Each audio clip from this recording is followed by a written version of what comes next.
وہ یہ سلمان اکرم راجہ صاحب کہتے ہیں کہ پمز کے دل دہلا دینے والے واقعات بعد سلمان اکرم راجہ نے رونا شروع کر دیا، جذبات پر قابو نہ رکھ سکے، اور کہتے ہیں کہ یہ ملک ایسے ہی چوروں ڈاکوں لٹیروں کے حوالے کیا جاتا رہا تو پھر اس کے نتائج تو ایسے ہی آنے ہیں۔ اس میں سے آپ کیا ایکسپیکٹ کریں گے اور کیا اس میں سے نکالنے کی کوشش کریں گے، اور کیا آپ کو ایسا ملے کہ جس سے آپ کو لگے کہ سب ٹھیک چل رہا ہے؟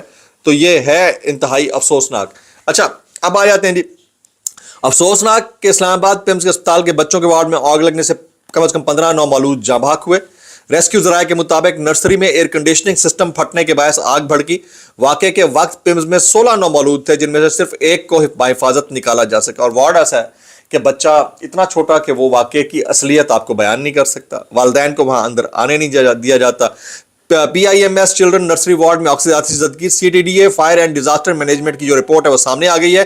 P I M S nursery ward میں آگ بجلی کے شارٹ سرکٹ یا پلگ یا لوڈنگ کے باعث لگی۔ تو یہ تو بعد کے واقعات ہیں، سارے معاملات ہیں، لیکن اس کے اوپر جو وزیر صحت ہیں وفاق کے، میں آگے چل کر ایک بڑا واقعہ اور بھی شیئر کرنے لگا ہوں۔ وزیر صحت ہیں، وہ کیا کہتے ہیں ذرا سنیے گا۔ وہ کہتے ہیں یہ وقت ہے میری کارکردگی بتانے کا، اب اس وقت جذباتی ہیں۔ پمز اسپتال پہلے ہی اپنی استعداد کار سے زیادہ کام کر رہی ہے، آپ اس وقت جذباتی ہیں۔ یہ اسپتال 1985 میں 4 لاکھ لوگوں کے لیے بنایا گیا تھا، آج اسلام آباد کی آبادی 50 لاکھ ہے۔ یہ سرکاری اسپتال ہے، آگ بجھانے کا سسٹم جدید اسپتالوں جیسا نہیں ہے۔ اینکر کے سوال پر وفاقی وزیر مصطفیٰ کمال کا رد عمل۔ معاملہ سارا یہ ہے جی، یہ پاکستان میں جب ہجرت ہوئی تھی تو اس وقت ہی کوئی تقریباً 25-26 لاکھ لوگ تھے، تو اتنی سی جگہ کے اوپر اب 26 کروڑ لوگ رہتے ہیں، تو اس کا مطلب یہ تو نہیں ہے کہ آپ اس کو یوں جسٹیفائی کریں۔ معاملہ سارا یہ ہے کہ آپ وفاق کے وزیر صحت ہیں، اگر آپ کو جواب دینا نہیں آ رہا تو نہ دیں، چپ کر کے چپ سادھ کے بیٹھ جائیں۔ طارق فضل چودھری کہتے ہیں پمز آتش زدگی کے ذمہ داران ہیں، ان کے خلاف سخت کارروائی ہوگی۔ جن لوگوں کی ذمہ داری تھی اور انہوں نے لاپرواہی برتی ہے، ان کے ساتھ قانون کے دائرے میں عبرتناک سلوک ہوگا۔ کمال ہی ہو گیا، یعنی جنہوں نے ملک کو لوٹا، پاکستان باہر رکھ کر بیٹھے ہوئے ہیں، عدلیہ کے اوپر قدغنیں لگا دی، میڈیا کو سبوتاج کر کے رکھ دیا، ان ذمہ داران کو آج تک کیفر کردار تک پہنچایا نہیں گیا، اور پمز کے یہ 15 نومولود جاں بحق ہوں گے، ان کے جو ذمہ داران ہیں ان کو کیفر کردار تک وہی پہنچائیں گے جو ذمہ داران ہیں اور بیان دے رہے ہیں۔ میں اس پہ کتنا کہنا چاہوں گا، کیسے کر لیتے ہو یار۔ تو یہ ایک بہت افسوسناک دل دہلا دینے والا واقعہ ہے، لیکن اس سے بڑھ کر دل دہلا دینے والا واقعہ جو ہے وہ سرحد یونیورسٹی کے اندر پیش آیا، جس کے 25 طلبہ گرفتار ہوئے اور ان کو آج عدالت میں پیش کرنے کی ویڈیو بھی منظر عام پر آ گئی۔ لیکن ساتھ ساتھ جن موصوفہ سے متعلق یہ رائے قائم کی گئی کہ ان کو بچانے کے لیے وہاں پر افسوسناک ہوائی فائر کا واقعہ پیش آیا، ان کی ویڈیوز اس وقت سرفیس کر رہی ہیں، کچھ میں سکرین شاٹس آپ کو دکھا دیتا ہوں۔ ایک جگہ تو پولیس کا جو بیریئر ہے اس کو لات مار کے گرانے کی ویڈیو ہے۔ اگر یہ اے آئی جنریٹڈ ہے تو میں معذرت خواہ ہوں، میں غلط بتا رہا ہوں آپ کو۔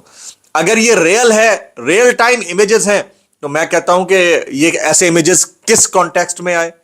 ایسا تو نہیں ہے کہ کہیں وہ پاؤں میں میگنیٹ لگا کے بیریئر کو کھڑا کر رہی تھی، اس کو ریورس کر دیا گیا ہو، گراتے ہوئے دکھایا گیا ہو، یہ بھی تو ایک ہو سکتا ہے۔ پھر چھڑی اٹھا کر پولیس والوں کے سامنے کھڑے ہو کر طلبہ کو باقاعدہ پوائنٹ آؤٹ کر کے ان کو بتانا، تو یہ جو چیز آئی ہے اس نے بہت سارے لوگوں کے دلوں میں شکوک اور شبہات پیدا کر دی ہیں۔ میں پھر کہہ رہا ہوں، آرٹیکل 19 کے مطابق معاملہ جو ہے وہ ایک صحافی کے لیے بھی بڑی ذمہ داری کا آ جاتا ہے کہ آپ نے کانسٹیٹیوشن کو مد نظر رکھتے ہوئے جو بولنا ہے وہ بولنا ہے۔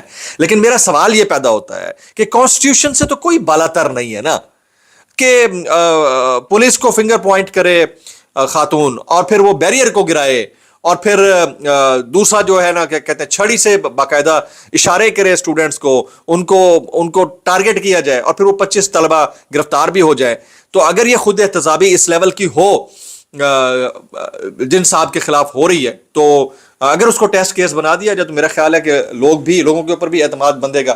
اور دوسرا جو یہ خاتون ہے جن کی یہ ویڈیوز سامنے آ رہی ہیں مبینہ طور کے اوپر، اگر یہ درست ویڈیوز ہیں تو ان کے خلاف تو بطور سویلین کارروائی ہو سکتی ہے نا، اگر کی جائے تو، اگر کرنے کی نیت ٹھان لی جائے تو میرا خیال ہے۔ باقی آپ اس کے اوپر کیا رائے رکھتے ہیں، تصاویر میں نے آپ کو دکھا دی ہیں، آپ نے اس کے اوپر میکسیمم رائے قائم کرنی ہے۔ اس کے علاوہ اب ہم شامل کرتے ہیں جی قاسم خان، سلیمان خان، ان دونوں نے کلیکٹیو انٹرویو دیا زلفی بخاری کے ساتھ، اور ان کو جناب کیا نام ہے ان کا، جمائمہ خان صاحبہ کا باقاعدہ طور کے اوپر آشیرواد حاصل ہے۔ قاسم خان کہتے ہیں میرے والد اپنے اصولوں پر کھڑے ہیں، وہ مضبوط اعصاب کے مالک ہیں، 3 سال سے سخت قید برداشت کر رہے ہیں مگر ظالم کے سامنے جھکنے سے انکاری ہیں۔ وہ کہتے ہیں کہ عالمی عدالت کے حکم کے باوجود ہمارے والد کو علاج سے محروم رکھنا انسانی حقوق کی خلاف ورزی ہے۔ سپریم کورٹ نے واضح طور پر احکامات دیے ہیں کہ عمران خان کی بچوں سے ٹیلی فون پر بات کروائی جائے، لیکن حکام نے تاحال ہمارے اس بنیادی حق کی اجازت نہیں دی ہے۔ پھر وہ کہتے ہیں کہ میں اور میرا بھائی کئی برس سے اپنے والد سے ملاقات نہیں کر سکے، گزشتہ 6 ماہ سے تو ہماری ان سے بات تک نہیں ہوئی۔ سپریم کورٹ نے بات کرانے کا حکم دیا ہے، مگر حکام ہمیں بنیادی حق سے مسلسل محروم رکھے ہوئے ہیں۔ حکام ہمیں ویزے جاری کرنے سے مسلسل گریز کر رہے ہیں۔ قاسم خان کہتے ہیں میرے والد بہت مضبوط اعصاب کے مالک ہیں، ان پر قاتلانہ حملے ہوئے، انہوں نے طویل سیاسی جدوجہد کی اور اب وہ 3 سال سے سخت ترین قید برداشت کر رہے ہیں۔ میرے والد بہت مضبوط شخص ہیں، لیکن 73 سال کی عمر میں ان کے ساتھ جو سلوک روا رکھا جا رہا ہے ان کا ان پر شدید اثر پڑ رہا ہے۔ یہ قاسم خان، سلیمان خان، زلفی بخاری، ان کا کلیکٹیو ایک انٹرویو تھا جس کے کچھ گلمپسز میں نے آپ کو دکھائے ہیں۔ اچھا، جو واقعہ پیمز ہاسپٹل کے اندر پیش آیا، اب دیکھیے کہ اس کے اوپر لچ تلنے والے بڑے بڑے لوگ ہمیں جو ہے نا بولنا شروع کر دیں گے۔ اس کے اوپر آپ کو شاہد آفریدی بھی بولتے ہوئے نظر آئیں گے، ٹھیک ہے، اس کے اوپر آپ کو اقرار بھی بولتے ہوئے نظر آئیں گے، اس کے اوپر آپ کو شعیب اختر بھی بولتے ہوئے نظر آئیں گے، اس کے اوپر تابش بھی بولتے ہوئے نظر آئیں گے۔ لیکن یہ جو قاسم خان، سلیمان خان بول رہے ہیں، وہ جو 21 کپتانوں نے بولا، اس کے اوپر ان لوگوں کو آپ لب کشائی کرتے ہوئے نہیں دیکھیں گے۔ آپ سکندر بخت جیسے لوگوں کو بیٹھ کر جو بھی منہ میں آتا ہے وہ بولتے ہوئے دیکھیں گے جیو نیوز کے اوپر، لیکن یہ نہیں کرتے ہوئے آپ دیکھیں گے۔ جناب، یہ میں اب مراد سعید صاحب کا کچھ شامل کرتا ہوں۔ یہ کہتے ہیں کہ مسئلہ یہ ہے کہ یہاں وارن کرنے والا، جنازے اٹھانے سے پہلے آواز اٹھانے والا، آگ بجھانے والا دہشت گرد باغی بنا دیا جاتا ہے۔ بریکنگ نیوز کے چکر میں قوم بس دن کے ایونٹس پر ریاکشن تک محدود ہو گئی ہے۔ آج ہر کسی کی ٹائم لائن پر بنو لکی مروت کی ویڈیوز تو ہے، لیکن آج بھی دہشت گردوں کو لانے سے لے کر معصوم لوگوں کی شہادتوں، امن کمیٹیز کا قیام اور لشکر کے نیا بیانیے کو سمجھنے کی کوشش کرنا یا نہ کر کے سب اس درندگی کو مزید ایندھن مہیا کر رہے ہیں۔ یہ مراد سعید صاحب بات کر رہے تھے۔ اچھا، میں آپ لوگوں سے گزارش کروں گا کہ پہلی جو 2 سٹوریز، ایک تو وہ سرحد یونیورسٹی میں خاتون نے جو کچھ پولیس والوں کے ساتھ مبینہ طور پر کیا اور پھر طلبہ کے ساتھ کیا، اس کے اوپر آپ کی کیا رائے ہے؟ دوسرا، پیمز ہاسپٹل کا جو واقعہ ہے، کیا یہ واقعہ ایسا تو نہیں ہے کسی اور بڑے واقعے کے دبانے کے لیے ایک اور واقعہ رپورٹ ہو رہا ہے؟ اس کے اوپر آپ نے میکسیمم ضرور کامنٹس کرنے۔ آپ کو کیا لگتا ہے؟ میں نے ابھی تھوڑی دیر پہلے ٹویٹ بھی کیا تھا۔ اب کچھ وائرل بیانات، بلکہ اس سے پہلے ایک اور سٹوری میں بتا دیتا ہوں کہ ایک تو حکومت کی جو ریویو پٹیشن ہے خان صاحب کو ریلیف ملنے کے اوپر سپریم کورٹ سے اوپر، وہ بھی 16 ستمبر کو لگ گئی ہے، اور جو توہین عدالت کی درخواست ہے وہ بھی 16 ستمبر کو لگ گئی ہے۔ تو اب آپ کیا ہی بات ہے، اب آپ سمجھ جائیں گے کیا کہانی۔ اب لانگ مارچ ہوگا نہیں ہوگا، اس کا ادراک ہم آگے چل کر یا فیصلہ آگے چل کر کریں گے۔